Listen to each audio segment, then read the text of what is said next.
हमारे दैनिक जीवन के प्रत्येक क्रियाकलाप का हमारे घर के वस्तु पर भी असर पड़ता ही पड़ता है। हमारा रहन सहन, खान पान, हमारे विचार और हमारा आचरण जिस प्रकार का होता है वैसा ही प्रभाव हमारे जीवन पर भी पड़ता है। यहाँ तक कि हमारे व्यवहार और हमारी आदतों से भी हमारा जीवन प्रभावित होता है। वास्तुशास्त्र के कुछ नियमों का पालन करना हमारे दैनिक जीवन में बहुत ही महत्वपूर्ण होता है और हमें अपनी आदतों में सुधार करना भी बहुत जरूरी होता है। जैसे प्रतिदिन नित्य समय पर नहाना, समय पे भोजन करना, यानी कि हर काम समय पे करना, यहाँ तक कि हमारा निश्चित समय पर सोना और जागना भी हमारे लिए बहुत जरूरी होता है। यह हमारे स्वास्थ्य की दृष्टि से तो अच्छा होता ही है, साथ ही शास्त्रों में भी इन नियमों का पालन करना अनिवार्य और दृष्टि से उत्तम माना गया है। अच्छी नींद हमारे लिए बहुत ही जरूरी होती है। इससे हमारे मन मस्तिष्क को आराम के साथ साथ तंदुरुस्ती भी मिलती है। हमारे वास्तुशास्त्र में भी हमारे सोने या हमारे नींद से संबंधित कई तरह के नियम बताए गए हैं, जैसा कि हमें किस समय पे सोना चाहिए और किस समय पे नहीं सोना चाहिए, कैसे सोना चाहिए, किस दिशा में पैर रखकर सोना चाहिए और सोते समय हमारा सिर किस दिशा में होना चाहिए, हमें कितनी देर तक सोना चाहिए, यह भी वास्तुशास्त्र में बताया गया है।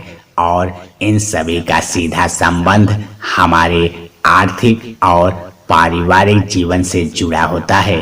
खासकर घर की महिलाओं को इन नियमों का पालन अवश्य करना चाहिए। दोस्तों, आज हम हमारे सोने से संबंधित इन्हीं बातों और आदतों को विस्तार पूर्वक जानेंगे, ताकि यदि हमारे सोने का तरीका गलत है, हम किसी नियम को अनदेखी कर रहे हैं या हम कोई ऐसी भूल कर रहे हैं जिसके कारण हमें परेशानियों का सामना करना पड़ रहा है, तो उसे तुरंत ही सुधार सकते हैं, जिससे हमारा जीवन भी सुखमय हो जाता है। तो चलिए जान लेते हैं वास्तुशास्त्र के अनुसार महिलाओं को सोते समय कौन सी बातों का ध्यान रखना आवश्यक है।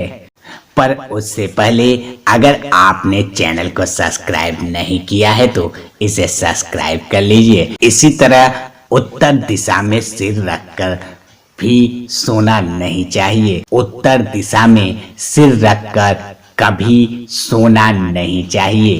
पूर्व दिशा से सूर्योदय होता है और सूर्य हमारे हिंदू धर्म में सबसे अधिक पूजनीय है, इसलिए पूर्व दिशा की ओर पैर रखकर बिल्कुल भी सोना नहीं चाहिए।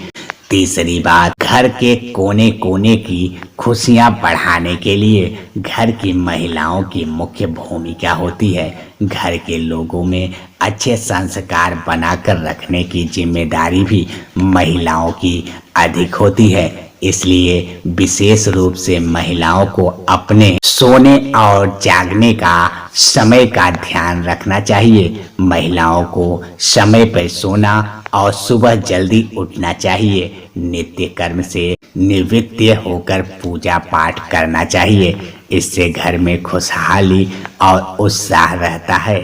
घर की महिलाओं की सुबह देर तक सोने पर घर में दुर्भाग्य आता है, नकारात्मक बढ़ती है और शारीरिक और मानसिक तनाव भी बढ़ता है। स्वास्थ्य की दृष्टि से भी यह अच्छा नहीं है, इसलिए महिलाओं को खुद भी जल्दी उठना चाहिए और अन्य सदस्यों को भी जल्दी उठने का प्रयत्न करना चाहिए। चौथी बात, आवश्यक ना हो तो महिलाओं को दिन में सोना नहीं चाहिए। दिन में सोना आरोग्य की दृष्टि से गलत माना जाता है। तन और मन दोनों में हालात से भर जाता है और इसका दुष्प्रभाव घर में भी पड़ता है। घर की आर्थिक स्थिति पर भी इसका असर पड़ता है। महिलाओं को शाम के समय भूल से भी नहीं सोना चाहिए, इससे घर से लक्ष्मी भी चली जाती है। पांचवी बात, घर की मुखिया और बड़ी महिलाओं को हमेशा दक्षिण दिशा में सोना चाहिए, क्योंकि दक्षिण दिशा का प्रवाह सबसे ज़्यादा होता है। इसलिए दक्षिण दिशा में सोने से घर के मुख्य महिला का वर्चस्व, स्वभाव और महत्व बना रहता है। छठी बात, अक्सर पति पत्नी की लड़ाई झगड़े की नौबत आ जाती है, लेकिन वास्तुशास्त्र में शयन कक्ष में पति पत्नी की लड़ाई को बहुत ही अशुभ फल देने वाली माना जाता है। जो पत्नी को बेडरूम के अंदर किसी भी तरह की लड़ाई झगड़ों की बातों से बचना चाहिए।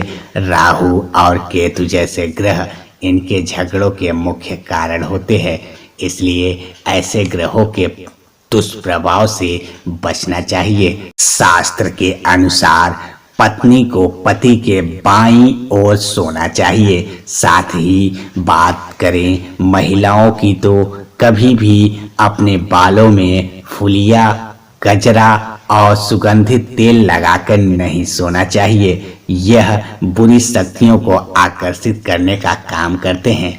बालों को भी बांधकर सोना चाहिए।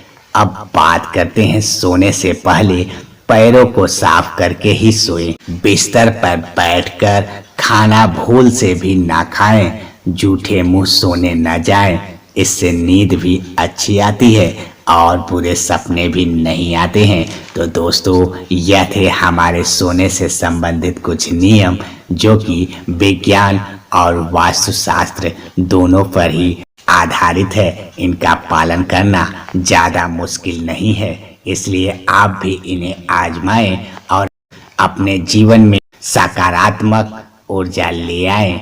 उम्मीद करते हैं जानकारी आपको पसंद आई होगी, तो कमेंट में जय श्री कृष्णा अवश्य लिख दें और चैनल को सब्सक्राइब कर लें। मिलते हैं अगले वीडियो में और कुछ नया सीखते हैं।